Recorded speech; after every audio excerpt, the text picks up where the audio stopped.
Hey guys, आज हम बात करने वाले हैं मार्वल यूनिवर्स के सबसे डेंजरस, सबसे इंटेलिजेंट और सबसे रूथलेस क्राइम लॉर्ड के बारे में, जिनका नाम है विल्सन फिस्क AKA द किंगपिन। ये वो आदमी है जो बिना सुपर पावर्स के स्पाइडरमैन की धज्जियां उड़ा देता है, डेयरडेविल की जिंदगी को बर्बाद कर देता है और पूरे न्यूयॉर्क को कठपुतलियों की तरह अपने इशारों पे नचाता है। बट अब सवाल ये है कि उसके पास इतनी सारी पावर्स आई कहां से? एक चबी बुलीड बच्चे से लेकर kingpin of the crime Lord बनने तक का सफर बहुत ही डार्क और बहुत ही इंस्पायरिंग है और थोड़ा ट्रेजिक भी। इसीलिए आज की इस वीडियो में मैं बताऊंगा किंगपिन के उन कमाल की कहानियों को जिसके बारे में तुमने सुना भी नहीं होगा। इस इंटरेस्टिंग सी वीडियो को स्टार्ट करने से पहले इस चैनल को सब्सक्राइब कर लेना और हो सके तो वीडियो को लाइक भी कर देना। तो चलो without wasting your time video को शुरू करते हैं।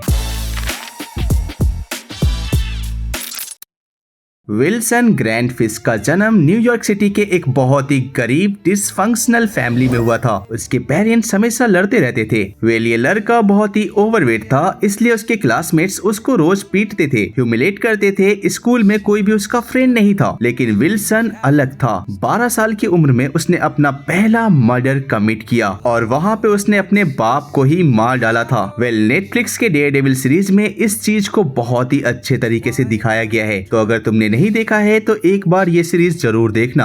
इसके बाद ही विल्सन ने डिसाइड किया कि फिजिकल स्ट्रेंथ ही अंडरवर्ल्ड में पावर लाता है और इसीलिए इसके बाद उसने खुद को ट्रेन करना स्टार्ट कर दिया, like body building, personal combat और स्पेशली जैपनीज आर्ट ऑफ सोमो रेसलिंग। क्यों? क्योंकि सोमो में साइज और बैलेंस दोनों चाहिए और विल्सन इस चीज को बखूबी समझता था। वो लाइब्रेरी से बुक चोरी करता था और उसे छुपकर पढ़ता था, जैसे साइंस, आर्ट, लेकिन सबसे ज्यादा फेवरेट उसका सब्जेक्ट था तो वो था पॉलिटिकल साइंस। वो पॉलिटिकल साइंस पे बहुत ज्यादा फोकस करता था क्योंकि उसने समझा था कि क्रिमिनल्स को ऑर्गेनाइज करने के लिए पॉलिटिक्स की जरूरत होती है, ना कि सिर्फ गन्स की। 15 साल की उम्र में उसने अपने पुराने बुलीज को ही अपने गैंग में शामिल कर लिया। एडमिनिस्ट्रेटिव टेक्निक्स का यूज करके उनको कंट्रोल किया और उन्हीं ने उसको निकनेम दिया किंगपिन ऑफ द क्राइम। ये वो मूवमेंट था जहाँ से विल्सन ने डिसाइड किया कि मैं कभी हेंचमैन नहीं बनूंगा, मैं बॉस बनूंगा। उसने वीकनेस को एक्सप्लॉइट करना सीखा, जैसे कि लोगों की चाहते, डर और ईगो, ये सब वो कंट्रोल करने लगा और यही स्किल्स उसे आगे चलकर एम्परर बनाएगा।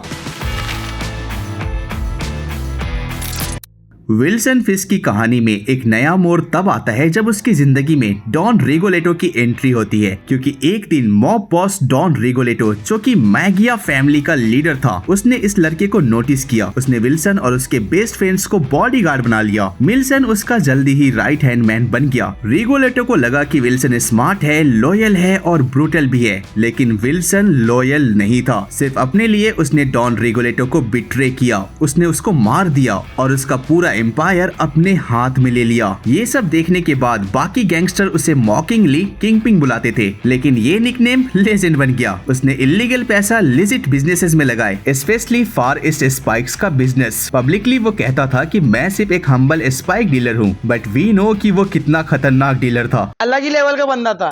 उसने अपना क्रिमिनल एम्पायर एक्सपेंड किया, मैगिया, हाइड्रा सबको चैलेंज किया। एक बार की बात है, एनिमीज ने उसको इतना दबा दिया कि वो जापान भाग गया। सबको लगा कि वो वापस नहीं आएगा, लेकिन वो जापान जाकर वहाँ भी स्पाइक का बिजनेस स्टार्ट कर दिया और वहाँ से दोबारा पैसा बनाकर न्यूयॉर्क वापस आ गया। और न्यूयॉर्क वापस आके उसने गैंग वॉर से स्टार्ट कर दिया, जिसका रिजल्ट ये था कि पूरा अंडरवर्ल्ड उसके कंट्रोल में फिर से आ गया। विल्सन फिस्क के बारे में एक और खतरनाक बात ये है कि वो अपने जबान का बहुत ही पक्का इंसान है। वो चाहे कुछ भी हो जाए, अपने वर्ड्स को कभी वापस नहीं लेता। वो जो बोलता है वो करता है। स्पाइडरमैन इशू नंबर 3 में दिखाया गया है कि एक यंग माइल्स मोरालेस ने उसको जेल से बचाया था और फिस्क ने उससे प्रॉमिस किया था कि माइल्स मोरालेस को वो कभी न कभी हेल्प करेगा। और बाद में जब मोरालेस एक बहुत ही बड़ी प्रॉब्लम में फंसता है तो उसकी क्रिमिनल हिस्ट्री वो मिटा देता है।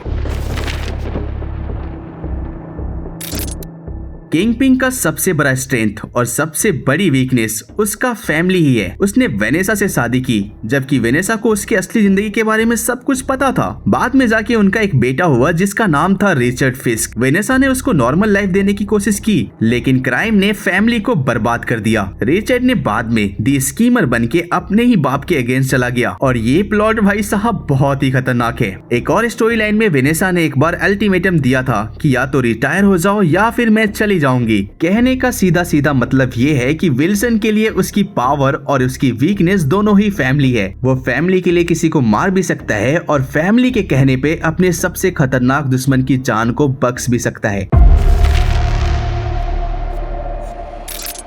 काफी लोगों को ये बात पता नहीं होगा, लेकिन कॉमिक बुक्स में किंगपिन का एक ऐसा ओरिजिन स्टोरी भी है जिसे सुनकर तुम्हारे रोंगटे खड़े हो जाएंगे। पनीसर मैक्स सीरीज में किंगपिन का ओरिजिन बहुत ही ज्यादा ब्रूटल है। बचपन में ही उसने अपने अब्यूजिव फादर को पैरालाइज करने वाली ड्रग दी, मुंह में चीज भर दिया और भूखे रैट्स को अंदर डाल दिया। रैट्स ने उसके फादर का चेहरा खा लिया और ये सब तब हुआ जब उसका बाप जिंदा था। उसने अपने बेटे को ये सब उसके साथ करते हुए देखा। भाई साहब, यही चीज दिखाता है कि किंगपिन कितना कोल्ड ब्लडेड बन सकता है। देखो, मेन कैनन में इतना एक्सट्रीम नहीं है, लेकिन ये बताता है कि उसके अंदर इतना रेज कहां से आता है।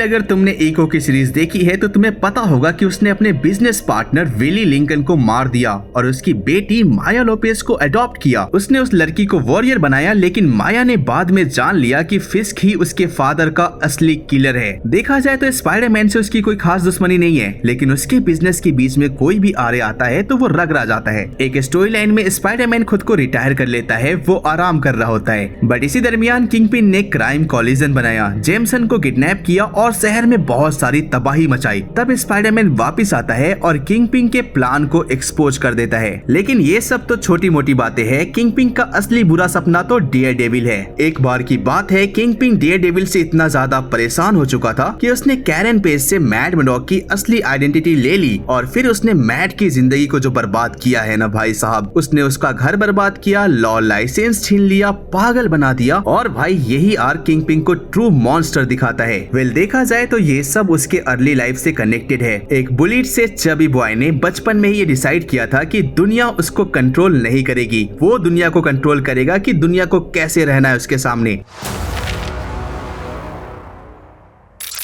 तो दोस्तों, किंगपिन सिर्फ एक विलन नहीं है, वो एक सेल्फ मेड एम्पायर है। बिना पावर्स के भी वो मार्वल के टॉप टियर थ्रेट्स में से एक है, क्योंकि उसका वेपन उसका माइंड, विल और एम्पायर है। उसने स्पाइडरमैन, डेयरडेविल, पनीसर, इको सबको चैलेंज किया। आज भी कॉमिक्स में वो एक्टिव है। हैंड का लीडर बना, क्रैकोआ पे रिटायर किया, लेकिन पावर कभी भी छोड़ता नहीं है। अभी डेयरडेविल बॉर्न अगेन सीजन 2 से लेकर स्पाइडरमैन ब्रांड न्यू डे तक तुम्हें हर जगह किंगपिन का दबदबा देखने को मिलने वाला है। अगर ये वीडियो तुम्हें पसंद आया है तो इस वीडियो को लाइक करो और अपने मार्वल वाले फ्रेंड्स के साथ इस वीडियो को शेयर करो और कॉमेंट में जरूर बताओ कि किंगपिन का सबसे फेवरेट आर्क कौन सा है, डेयरडेविल बॉर्न अगेन वाला या फिर स्पाइडरमैन अक्रॉस द स्पाइडरवर्स वाला। नेक्स्ट वीडियो में मैं किसी और के ऊपर ओरिजिन स्टोरी लेकर आऊंगा। तो अगर तुम्हें किसी के लिए स्पेशल डिमांड देना है तो कमेंट कर सकते हो। तब तक के लिए मिलते हैं तुमसे नेक्स्ट वीडियो में। Bye bye. चैनल पे नए हो तो इस चैनल को सब्सक्राइब करके वीडियो को लाइक कर देना और बेल आइकन को दबा देना। Thank you guys.